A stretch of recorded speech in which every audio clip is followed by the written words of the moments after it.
Well, good evening, and thank you for tuning in to another week with Fathers Who Care. First thing I want to do is just thank these two individuals. I don't know about you all, but we just came, some of us, just came through the rain, and it was kind of storming out there, lightning and all of that. But we thank God for being able to make it here. Thank you, CAN TV, for all you do to continue to support the show, and thank you for these 40-some years that you've had in existence. Now we want to talk to you, the audience, about what we're doing here on the west side of Chicago. We want our guests right now to kind of relax. These are some of the, if we would call them, first responders, frontliners. But these are folks who are vetted on the west side of Chicago, who's committed to empowering young folks. You would understand it once you hear them speak. They are really true to the call. They also are working with Fathers Who Care in our outreach department. They're doing some good work over at Austin Community Academy. And we want to talk to you today about how can we collectively work together to empower our young people, our community, and do what we can to make a difference in the neighborhood. So what I'm going to do is ask a couple questions of you all, and I'm going to flow with it. And what I'm hoping that you can just passionately share what you feel and educate someone that's watching. But first thing I want to do is inquire, are you a parent? I am a parent. I have two children. You have two children, and how old are they? 16 and 20. And what's your name? Kiana. Kiana? Sims. Kiana Sims, and you have two children. I have two children. You look like you're about 22 yourself. Oh, wow. No, I wish. 20 and 16. I'm just giving you facts. Thank you. You can speak to that to John. Do you have any children? Yes, I do. And how old are they? Wow. We got 36, 34, 33, finna be 31, and I'll be 28. And how old are you? I'll be 53. See what I'm talking about? We got the folks on the show today who are sold out, who are committed, who look like they work, and who look like they love what they do. Have you noticed people that really like what they do, they kind of keep their age? Yeah. You know, they kind of grow gracefully. Yeah, you don't let stress get to you. Yeah. You know, Yeah, but roll anyway, with the punches. so this is what I want to do. Thank you for the intro of who you are and what you do. But we want to talk. We're going to talk more about exactly what you do in the schools and in the community and other things like that, because we do know that you have a heart.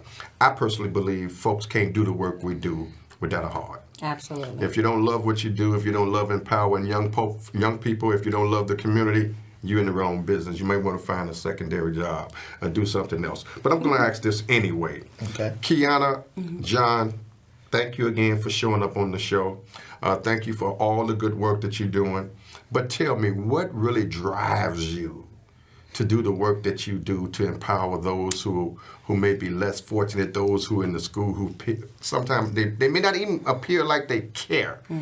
What drives you to want to empower them, to work with them? What makes you want to do that? Well, I mean, I'm from West Garfield Park. No. I'm from West Garfield Park. Okay, it makes a difference. I know it doesn't, but it's relatable. Yeah. Yeah, it's easier to work with the kids of the community when you're from that community. Yeah, you know, I so agree. and I have teenagers myself, so I am kind of a little bit more hip to a bunch of things. But my heart is just there because I feel like I was once that kid. So there's a little bit of more passion for me, as far as, you know, just being able to spread the love and let kids know that you have other people who care for you, you know, outside of your parents. And I really do believe in it takes a village. When you know, I was toying with you about the West Garfield thing. I'm from West Garfield as well. Okay. Born not born in West Garfield, but I was raised in West Garfield. I mean, I was born, of course, across the street over there at Cook County. Right. I was born in Cook County too. You know, so was you. Yeah. The real Cook County. Real Cook County, right. Yeah. Not Stroger. Not Strokers, yeah. But the West Garfield is really going through what we call a renaissance right now. They're being, a lot of things are happening in West Garfield Park. I talked to you before, I believe, you and John before, and we were talking about some things that are going on. Resources are now coming in. That's the new, like you got the Austin corridor, you got the Pulaski corridor now, you got Soul City on Chicago Avenue. Well, that's happening now in West Garfield Park.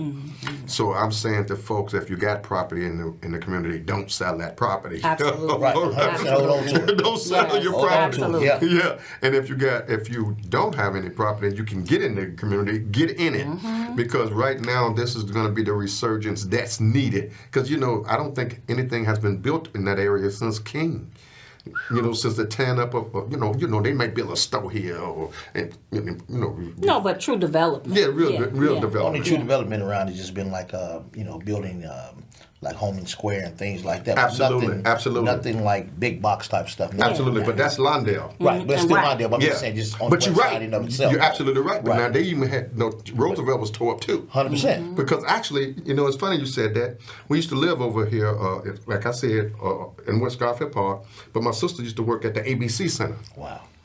over there on 13 at Holman. So I'm talking back in the day now. Yeah. And I remember back in the day when we was shorties, when King died, how Roosevelt was tore up. Madison was tore 16th up. Street, Madison, Absolutely. the whole nine. Yeah. So talk to me, John. Who are you, and why are you so driven to want to empower these young folks? You definitely got the history of the community. I'm also a Garfield Park. Watch out. Yeah, but I'm from East Garfield. I'm from off of Holman. It's the same. Walden, Holman Lake. I'm just saying, but Yeah. just It's just we were separated across the back park. then, 100%. We competed with the guys on the other side a lot of times, Yeah. but I'm a product of that, right? Yeah. And I went to Beidler, and then I had my teachers come to me and tell me, hey, you can't go to this other school. I want you to go somewhere else. Okay. So they sent me out to different places, and I saw how those places viewed us. I was able to maintain being me in those places, but everybody can't do that, right? Right. But I want kids to know that you don't have to be the circumstance that you're in right now. I don't have to be where I'm at. I choose to be where I am. So that's the difference for me, right? And I want to see people who look like me that come from where I come from go out and be. I don't care about how much money you make. That doesn't mean anything to me. I want you to be a productive citizen in society. That's my drive. Have you be a productive citizen, not how much money you make. You pick the NFL and things like that. That doesn't matter to me at all. Right. But my reason for giving back is because I took so much from where I came from that it's important to me that I give it back. Right. I took a lot. A lot of who I am, basically all of who I am, came from where I come from. Okay. You know what I mean? So I have to give it back. So what you're watching today, you're watching Fathers Who Care. Of course, we're mainly talking specifically on what it takes in our village. In our village, it takes us. It takes the elders, all right? It takes all of us to make a difference in the lives of the young people. Actually, young people can't be what they can't see. So if we're not providing them with some examples of who they can be and what they can be, then their chances are rather limited. Because if they don't see it, they can't believe it. Absolutely. And what they see ain't always what they want to be or what they should be. Right? But we're going to talk specifically about some of the programs and activities that we're doing. We got a few things going on. We got Alternative Perspective. We got Impact Identities. We got the drop-in centers over at the agency. So give us a call at 773-287-5821 or log in to www.fatherswhocare.org. We got information and activities going on for responsible fatherhood involvement, youth leadership, youth development, violence prevention, outreach, community development, and all of that good stuff. So we have all of that ready for you, and we want to be actively involved with you and about you. So we got some other things we want to talk about. So tell us, Kiana, what with your experiences on the West Side, I want to talk specifically about the state of our young people on the West Side. I really want to know, and I want people to know that the West Side of Chicago is different than a lot of places. It's different. In your mind, what do you think the state of the West Side is with our young people? It is in a state of emergency. It is in a state of emergency. Prescription drugs are on the rise. Percocets, Xanax, Adderall, drug abuse is at a very, very high rate. There are things, of course, that are unavoidable. Single-parent homes, mass incarceration, of course, plays a major role in that. But we are in a state of emergency. There's a liquor store on every corner, there's fast food on every corner, but there's really no places to cultivate the kids, places where the kids can go, after school, and we have to come together as a community. It has to be for us, by us. We can't continue to be like, we don't get help and we don't do this, because the help will never come. The help is not coming.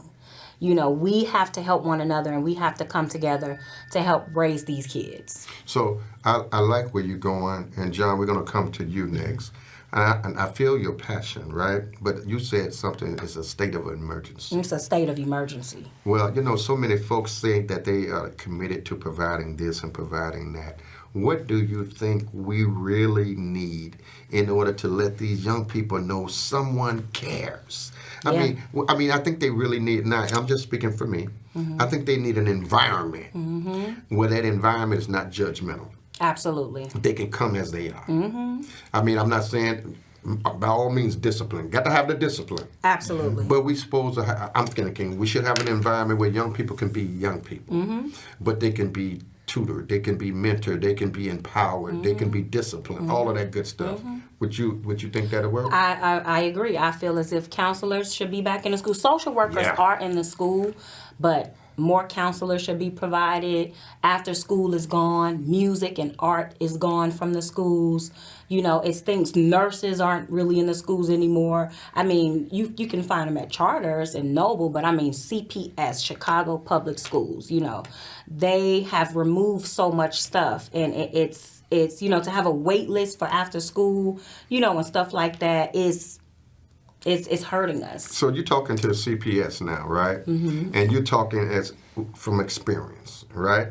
Yes. And someone who loves the kids, right? What do we need? CPS, we need music programs, we need art programs, we need trades made available. Every kid is not an academic kid. Some kids are of the arts. Everyone is not an auditory learner. Some kids are visual learners. We need nurses back in the school. We need more counselors. We need focuses on mental health. We need more sports available. Every kid doesn't want to play basketball and football. We need wrestling. We need baseball. We need volleyball. We need rowing. We need other opportunities. Opportunities need to be given to the kids in Chicago. We need youth transitional housing. There are a lot of homeless kids in the city. We need better school lunches. We need a lot of stuff, and the money is there. So we need you guys to funnel the money in the correct places so that these kids can get what they need and grow up and be better people in this society. Now, that was spoken from a passionate mother. Mother, yes. And a passionate mentor. Someone who's actually pouring into other people's children every day, right? Every day. So if you got folks like this talking, and we're talking to the powers that be, we're saying we're on the front line, all right? We're saying what the young people need. We're saying resources are being maybe directed other places, and it should come back. It should come back to the holistic approach to empowering these young people, to making sure that they have the academic side, and they have the recreation social side. So they can be balanced, they can be rounded. Come on, talk to us, John. Well, what happened was CPS decided to reinvent the wheel. I've had numerous directors, executives in CPS ask me, what do you think will work? The same thing that worked when you were in school. Structure. There's zero structure in CPS. We become so Eurocentric in our thinking as black people, and that's a problem. The Eurocentric approach doesn't work. Your kid can't have everything they want. They can't say what they want and do what they want. They have to have structure. They have to have an expectation set before them that has to be met. But not just that, the parent has to meet the expectation. It's amazing to me how parents can send their kids, I want to send them to this school. It costs you $15,000 a year. And you do whatever these people tell you, but you're paying them. A public school has to beg you and give you a raffle and give away cars and TVs for you to come to pick up your kid report card, to come to a parent-teacher conference. It's crazy. You want to go there? There's zero onus placed on parents when it comes to CPS now. The kids run the silo. Stay with that, John. Yes. Go ahead. Stay with that. And that's the problem. Stay with that point. Now let's take it to what you just alluded to, right? Why is it important for parents to be more actively involved in their children's education and social development? Go ahead. Well, it's plain and simple. There is no development without the parents being involved, because the parents' job, the school and parents are supposed to work together. Right. We're supposed to piggyback on what you're doing at home every day, and you should at home piggyback on what the teachers are doing in school every day. Absolutely. Okay. But unfortunately, what's happening is when you have the kids 5, 6, 7 hours a day in school, then they have the next 12 hours to do whatever they want to do and undo the things that a teacher or administrator in school has already tried to impart in them. Then when they come back the next day, you have to start over from ground zero again. That's crazy. So you are recommending? I'm a proponent of Title I, where they providing resources through the Child No Child Left Behind to invest in parents. I believe in that. I believe that there should be ongoing training, ongoing intervention and support for parents who are actively involved in the school. What's your thought? Go ahead. You want to say something? So no child left behind left everybody behind, just for the record. Left everyone behind. Yeah. That's the problem. The no child left behind thing. That was a Eurocentric approach as well. They left. So now there's no onus on the child to do anything. You want a kid can fail first and second, because this is when you had 3rd, 6th, and 8th grade benchmark grades, which when I was a kid, every grade was benchmark. If you failed, you went to summer school. Exactly. First all the way through 12th. Now it's 3rd, 6th, and 8th. So if you don't do anything in 1st and 2nd, what do you expect the 3rd grade teacher to do? Be a miracle worker. Then you don't have to do anything in 4th and 5th, but you get to 6th grade. You want that person to be a magician. Okay. Then you don't have to do anything in 7th, and you want the 8th grade teacher to be a miracle worker again. Okay. That's crazy. So and then you cut out the educational programs you have where you have the transitional kids who went from elementary school to high school. You cut that out. Okay. You cut the learning centers out that way, so you don't have that anymore. So talk to me though. How can we get that parent? I felt your passion. Yes. I gave you my thought and my opinion. My opinion is mine. Yes. I believe that the resources, wherever they come from, should be available to empower the parents as we are empowering those students. All right? That's my opinion. I believe that some parents, particularly today, are so far removed, from what's really going on in schools, that they really need to be re-educated themselves. And I'm gonna come back with you, John. But go ahead and give me your thought. You was talking specifically about John gave us his opinion, and I respect I that. agree. But go ahead. I'm aware that parents are dealing with life, right? Right. Parents are dealing with work. Parents are dealing with bills. They're dealing with responsibilities, and we're all different. And sometimes life weighs heavy, and what the child. But you're a parent now. I am a parent, And you're an active I just parent, left my all right? son's school. Did you get my point? Yes. You're a parent and you're active. You're a parent and you're active. We're trying to get parents to understand, yeah, you can send your child to school. That's fine. We understand that. Thank God for the school. However, the school is not totally responsible for the development of your children. You're in a That's relationship. your job. Just like John said, you're in a relationship. But go ahead, So please. you should talk to that teacher often. You should be at some type of consistency, right? Because like I said, you're working, you're doing this, you're doing that. So no, you may not be able to go every day, but maybe try and make it happen to go twice a week. They know what you. I'm saying? Yeah, let them know who you are. Yeah. Like with me and my kids know, when you go to the school, all the teachers, I need their emails, I need to meet them, I need to shake their hands, feel their energy, because like John said, they have the kids 8 hours a day, 7-8 hours a day. But I think that make a difference, don't it? It makes a big difference. How but so? How so? Because they're teaching your kids things that you're not actually teaching them. Right. They have your kid from, what is it now, 8 to 3:15 or 8 to 3:30. Right.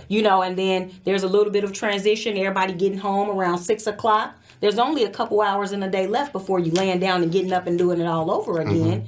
So that parent involvement is imperative.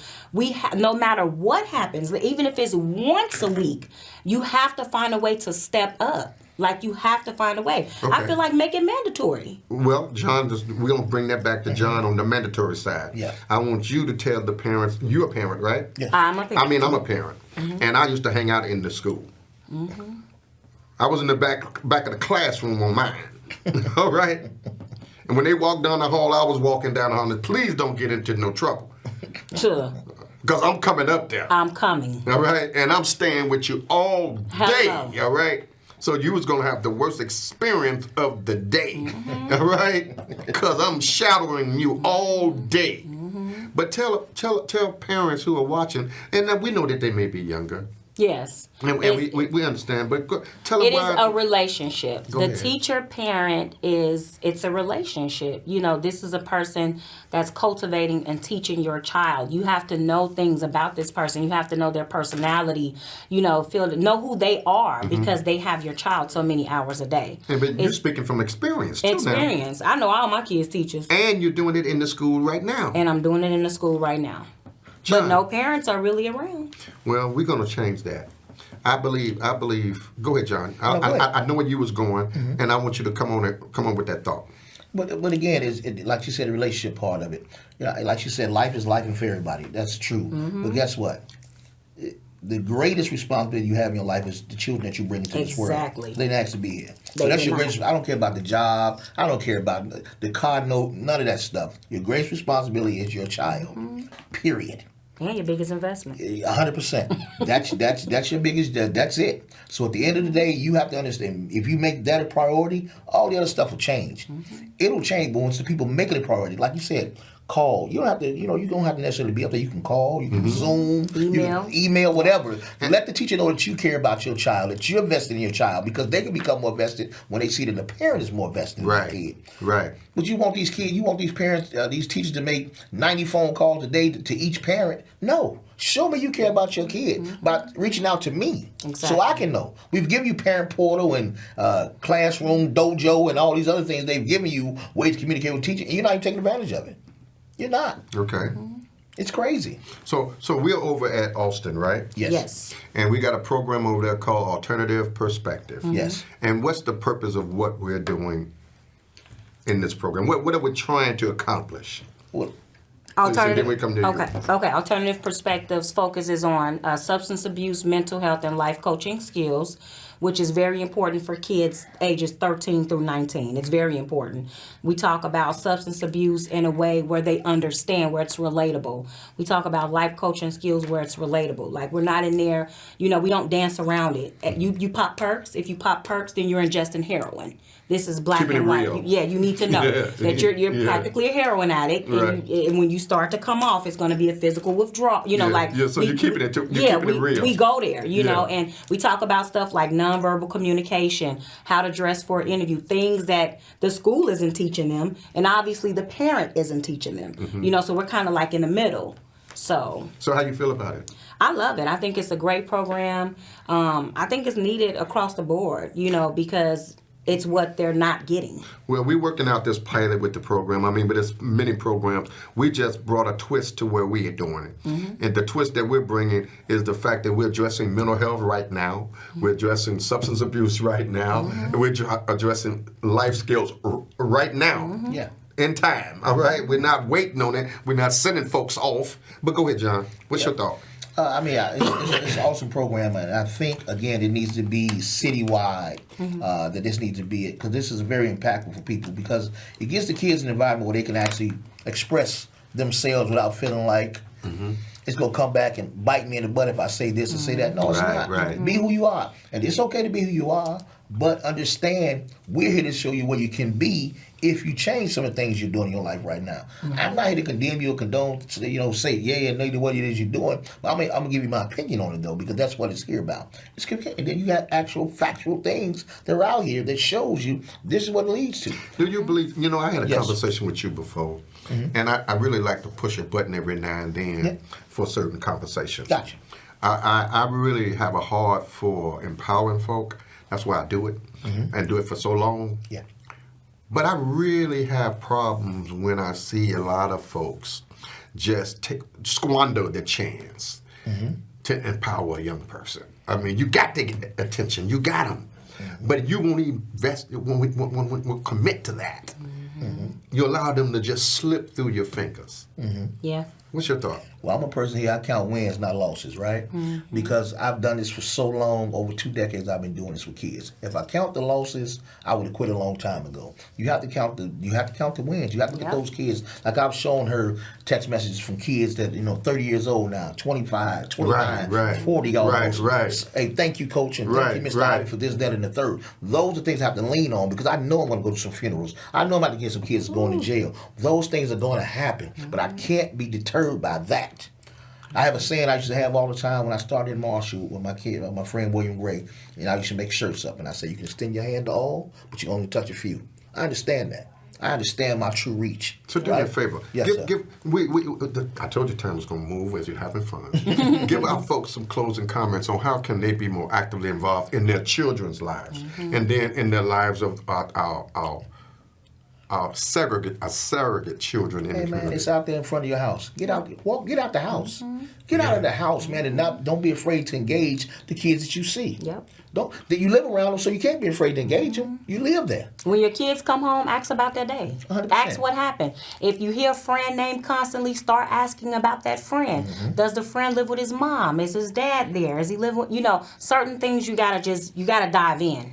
Well, you just heard from parents who care. These are, of course, we fathers who care. These are parents who care. And we're letting you know that our children don't have another opportunity to lose another one of their loved ones, that we can't afford that opportunity to befall them. We need to empower them now while we have a chance. We need to rally together whatever resources. I know how we can stop violence in the neighborhood.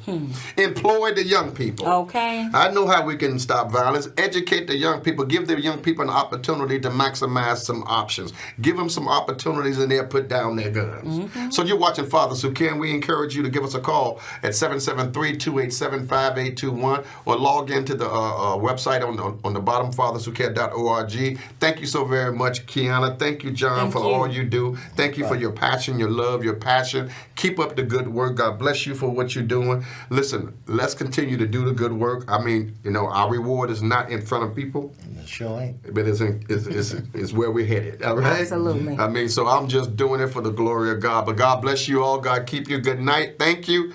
Thank you. Good night. Good night. Right. See you next week.